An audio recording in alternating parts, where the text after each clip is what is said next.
Good afternoon, everyone. We are going to get started to give our presenter enough time to present. Um, but I just have a few quick announcements before we get started.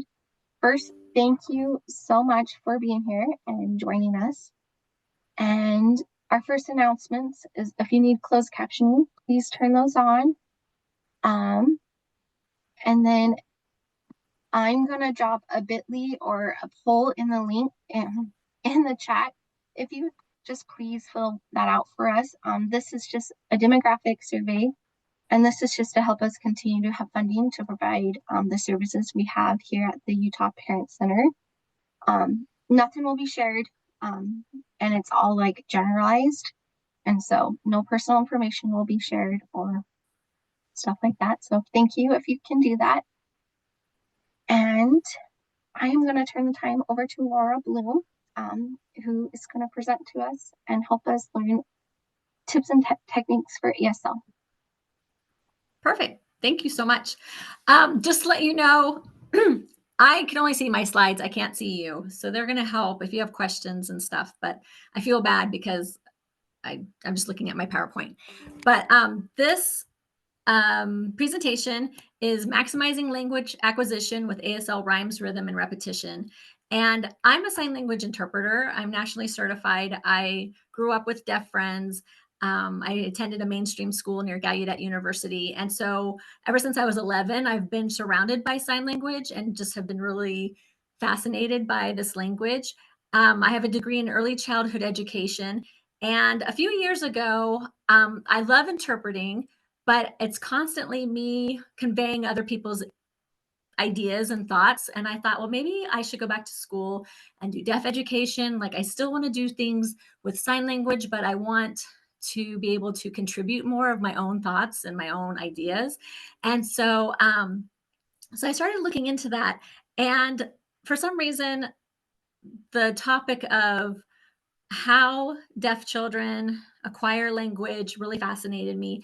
And so this is kind of my own personal research that led me to eventually start a nonprofit called About Love and Language. So this is kind of my own deep dive into sign language and how rhymes, ASL rhymes and rhythm and repetition really help with language acquisition, but not just for deaf children, for also hearing parents who are trying to learn ASL. So it's just really fascinating topic. The American Academy of Pediatrics says there are 5 R's for early education for optimal, healthy development.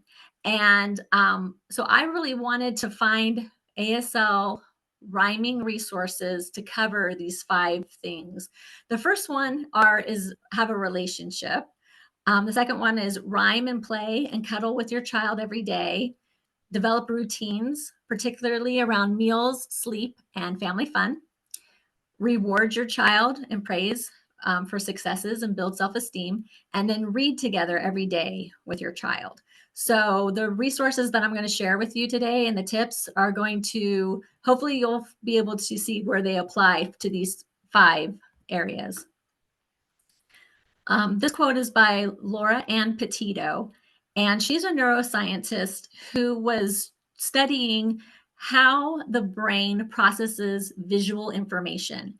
And she went to Gallaudet University because there's a large deaf population there who take in information visually.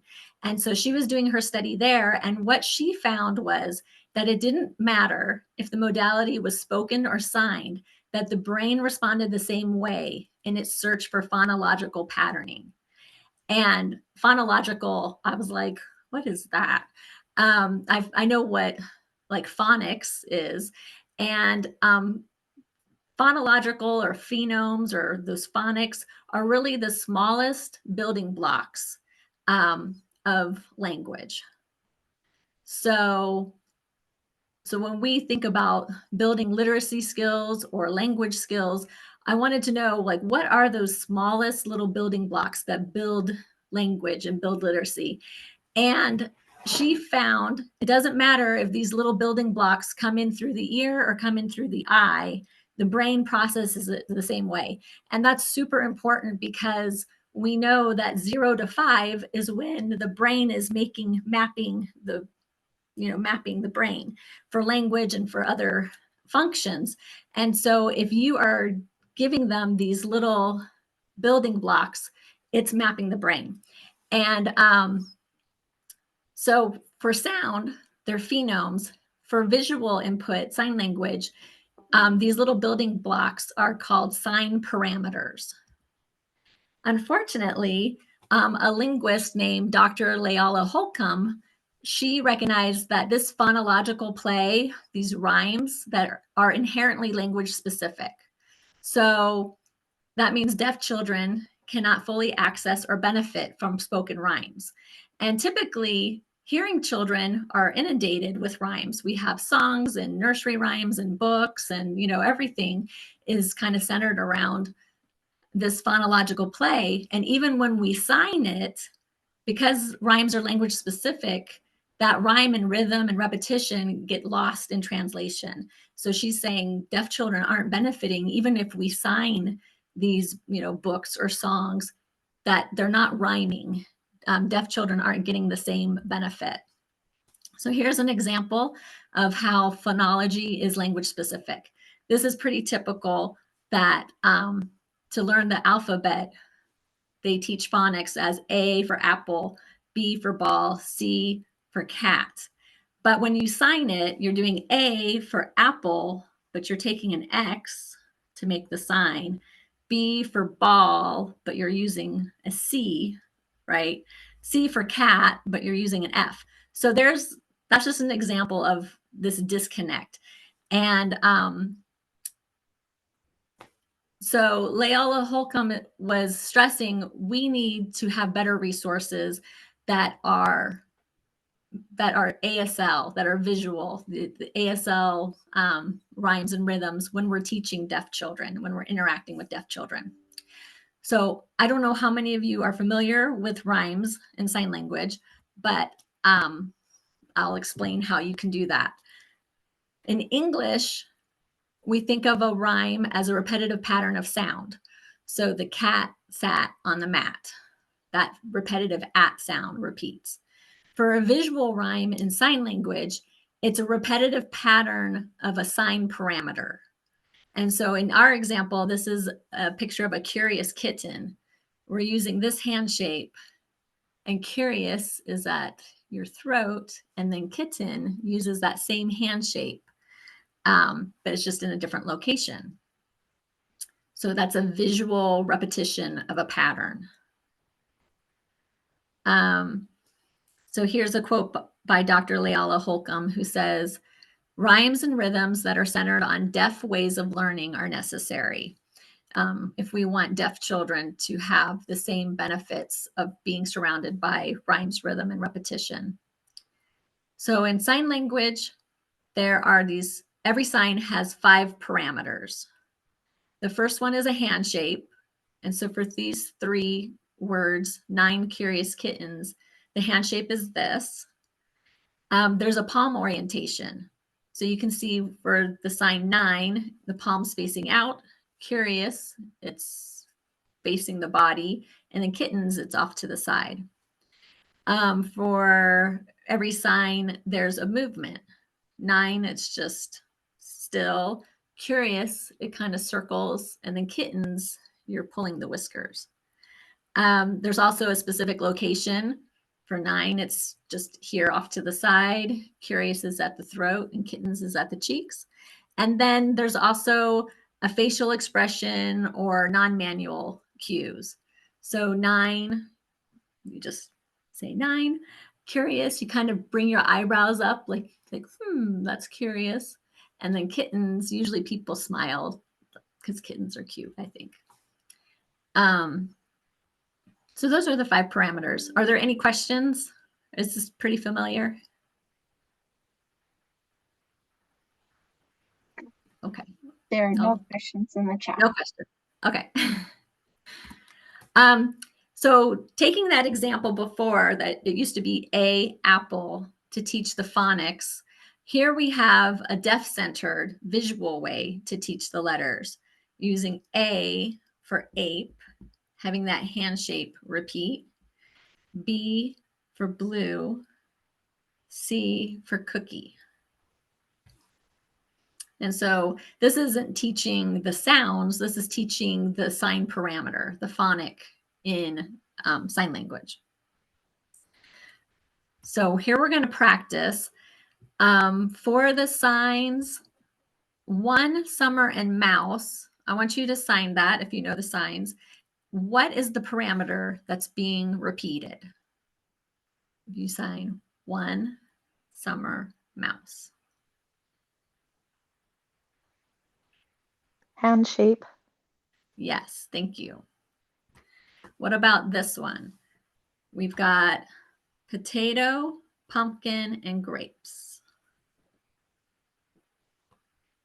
Potato, pumpkin, and grapes. Movement. Potato, pumpkin. That could be, it's that downward movement. Yep. I put down the location, but yeah, you're right. It's all striking this location. So good. What about white, jellyfish, wolf? This one has at least two parameters that repeat. Movement and hand shape. Yes, thank you. Okay. So I wanted to find, typically for me, like I think so much about English. English is my first language. And we've been translating like English into sign language. But I found a sign language rhyme and then I translated it back into English, just so you can maybe feel what it's like for a deaf perspective of where you're getting these rhymes all the time, but they've been translated. And so how does that feel receiving a rhyme that has, had been translated into another language? So this rhyme is school, school, finish, finish, yay, yay, bye, bye. When I read that, it's, I can guess it's factual. School's finished. They're happy about it. They're, bye. This is actually a like a cheer or a poem that they do the last day of school. The administrators and teachers come out in the hall and they sign this as the kids kind of march out of school on the last day. So, I mean, we get the meaning of it, but it's not really catchy and it's not super fun to say or memorable, just kind of is flat. Here we can watch what it looks like.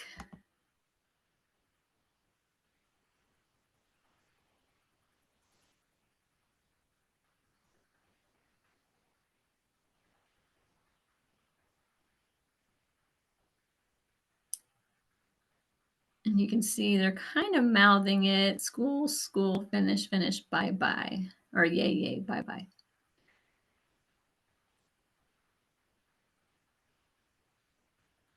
So you can see that hand shape has been repeated for this rhyme, but it doesn't really, it's fun to sign, but it's not fun to say, right? And so as an interpreter, my job is always to try to make things culturally equivalent. And I just want to present the idea to you that if you see a sign language rhyme, it's not that it's, if it's translated and it sounds bad, it's the translation that's bad. It's not the rhyme. And so as an interpreter, I was looking at that and I'm like, okay, ASL is not based on English, it's based on concepts. So school, there's different words that we could use for school. There's different words we can use for finished. There's different words we can use for yay, like applause, hooray. There's different words we can use for goodbye. So I interpreted this and translated it, trying to make it more equivalent in English. And so my translation now is school, school is through, yay, hooray, farewell, adieu. So I don't know about you, But for me, I'm like, oh my gosh, that's such a cute rhyme. And it's kind of fun, and there's a rhythm and a repetition.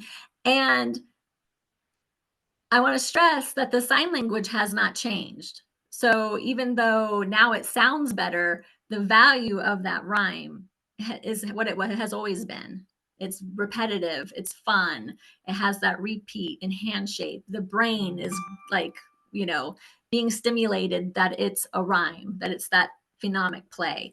And so as you get into ASL and use ASL rhymes, just trust the process. It might not feel the same to you, but trust if it has this repeat of these parameters, your child is getting all the benefits of a rhyme and a rhythm and repetition for their language development. Okay. So here are some resources. Hans Land, Dr. Leala Holcomb, she comes from a generationally deaf family. So her parents are deaf, her aunts and uncles are deaf, her siblings are deaf, and she grew up and they had these ASL rhymes and rhythm and repetition. But it wasn't until later she realized this isn't the norm for most deaf people because 90% of deaf children are born into hearing families. So she created Handsland, and their goal is to make resources that are ASL rhymes and rhythm that parents and educators can implement when working with deaf children. And I want to show you this video. This is a family rhyme song that her family uses, and just like we would use a lullaby to soothe and comfort a child, or like we use rhymes to kind of get everyone on board. If it's like time to clean up, we start singing the cleanup song. She's showing in this example, her sister is holding her niece, whose name is Clementine, and she's like 2 and having a meltdown. And her sister is going to show how an ASL rhyme, their family song, can help calm and redirect and help this 2-year-old kind of work through a meltdown. So I want to show this. Okay, so here's Clementine. She is mad, mad, mad. It says, ready? Dad, dad, work, work, work. Mom, mom, care, care, care. Tax, tax, school, school, school.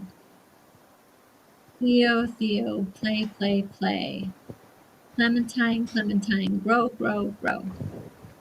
Family.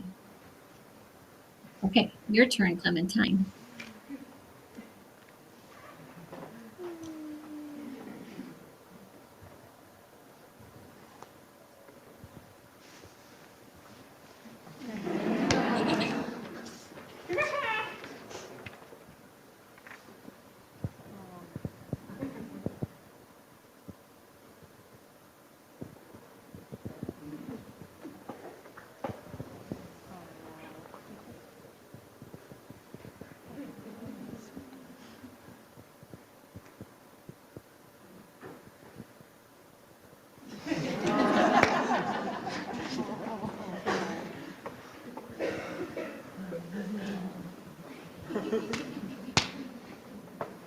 And she says, now Clementine is happy. Now Clementine is happy. So I just love that example. And you'll notice it felt a little different. That one didn't have the hand shapes. She was repeating, there was a rhythm to it, and she was repeating like Clementine, Clementine, grow, grow, grow. So it was 3 times her name and then the thing that she did during the day. But I think this is a little helpful tool that all families can do. You can come up with your own kind of family song. And she says they use it when they're at the grocery store and we're having a meltdown, or, whenever they have to wait and they're in line for something. Like, it's something that you can do, ASL rhymes and rhythm, just like we would with English rhymes and rhythm. Oh, let's see. Okay, the next resource is if you Google or like YouTube, you search ASL rhymes and rhythm. this is from the Rocky Mountain School for the Deaf. They have a video, and they have tons of videos, but this one's called Daily Routines, ASL Rhymes and Rhythm. And I just picked up this one. It's about bath time. And you'll see she will show, like, it's very common for ASL rhymes to kind of show that rhythm. She goes, on one side and then the other. And then I wrote the words down just in case some of the signs were unfamiliar.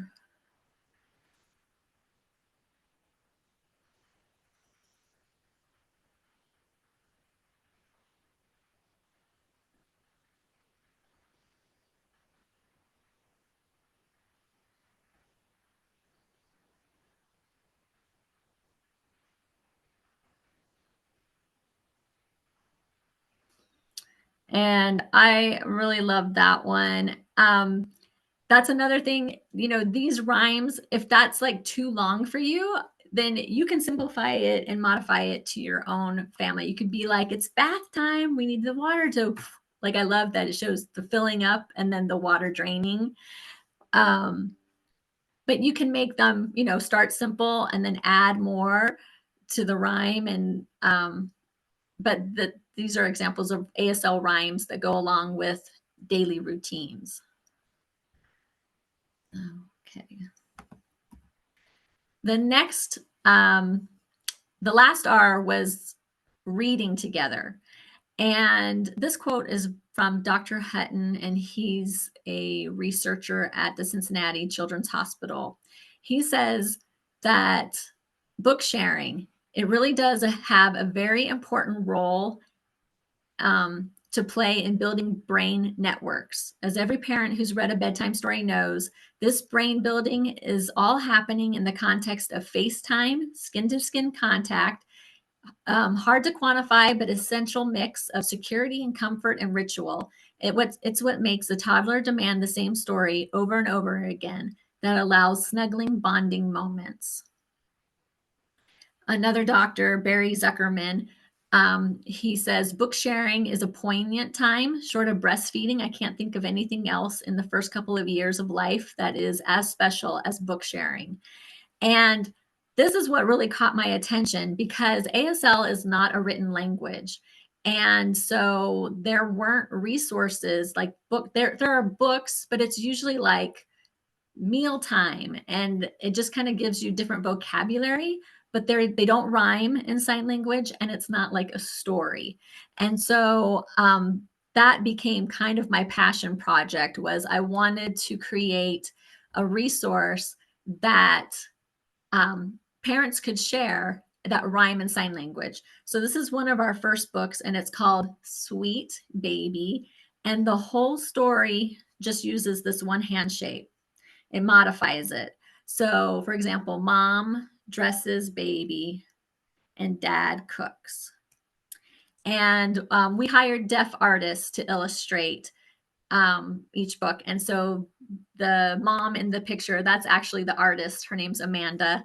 And anyway, this book is really sweet, and it kind of just goes through a simple routine that, parents have with baby, dressing baby, taking baby on a walk, all of, dressing baby, going on a walk, saying hi, meeting up with grandma and grandpa.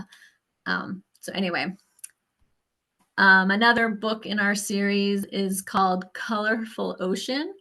And this one, we pair up colors and ocean animals that share the same hand shape. So we have yellow whale, black shrimp, blue shark, green crab. And our books, we try to, like I said, have the rhyme and sign language, but we also want them to appeal to children. So the themes are really fun, but we also want them to build functional language. We heard from some families that deaf mentors will come and they'll work for a month so that they can, sign one book.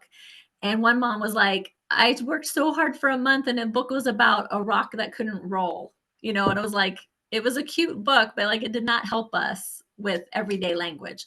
So this book is called What Will Bear Wear? And so that theme, this is the hand shape. And then it'll say, what will Bear wear on a dry summer day? And so this hand shape repeats dry and summer. And then this is one of the more advanced books, but you learn clothing, you introduce weather and seasons, and at the end of the book, it's like, what will you wear today? And you can talk about, so it helps with every day, like, what should we wear? Let's look out the window. And on the back of each book, there's a QR code so that if you don't know the signs for something, like, I don't know how often you use flip-flops, but if you don't know the sign, you can scan the QR code and a deaf mentor from Utah Pip pops up and signs the book. It's a video. So I just wanted to recap the 5 R's for healthy development in children and what resources that are already there. You don't have to recreate these resources. To rhyme and cuddle and play every day, Hands Land is a great resource. Their family song, again, I think anyone can implement that and make it unique to your family. For developing routines, you can find YouTube videos on YouTube from Schools for the Deaf, and they have simple daily routine rhymes already for you.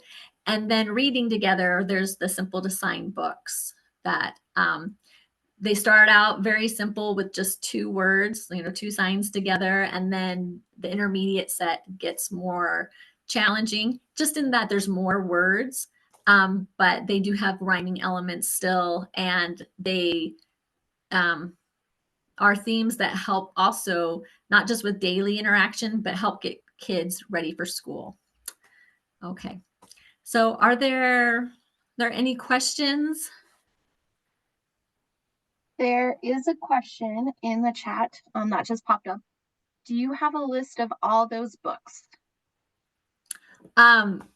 So yes, well, if you go our website, if you Google simpletosignbooks.org, you can see all the books that are available.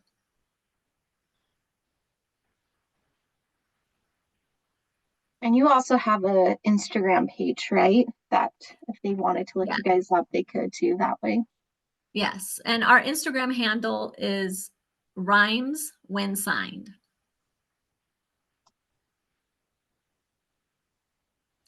And I don't mind if I added, this presentation was 2 hours long and I had to like consolidate it for a half hour.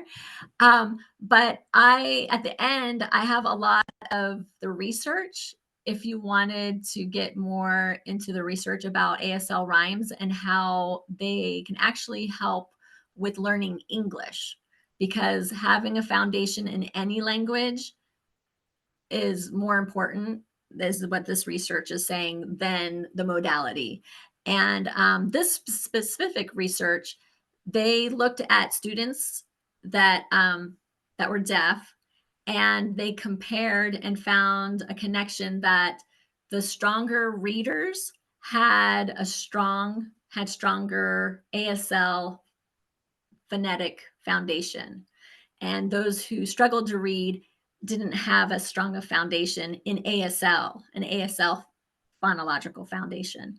And so, so if you want to share this PowerPoint with the families, that's fine, because I have these other experiments and where they can find them and stuff that talk about not just how ASL rhymes help with learning sign language, but how it actually helps in learning other languages. Once you have a solid base in one language, you can succeed in learning other languages like English. Yeah, I will have you share the slides with me, and then after we'll be sending out, because this webinar is recorded, and after next week there'll be an email sent out, and we'll include the slides there so that everyone who's registered can get those. Perfect. Yeah, it's fascinating, and I've been learning this language, like I said, for over 30 years, and I'm still amazed at how much there still is to learn. So yeah, I just want to encourage you guys and to just keep going, you know. Well, there's a lot of thank yous in the chat, and we are very thankful for you for joining us today and for this wonderful webinar. ASL is a beautiful language, and my family has actually just started learning it as well. And so this is super helpful for not just my family, but for families in Utah. So thank you again for doing this for us. And this webinar, like I said, is being recorded, and then we will post it on social media within the next week or so. So if there's no more questions, we will end here, and thank you guys so much for attending. And I hope you guys all have a great day. Thank you so much for having me.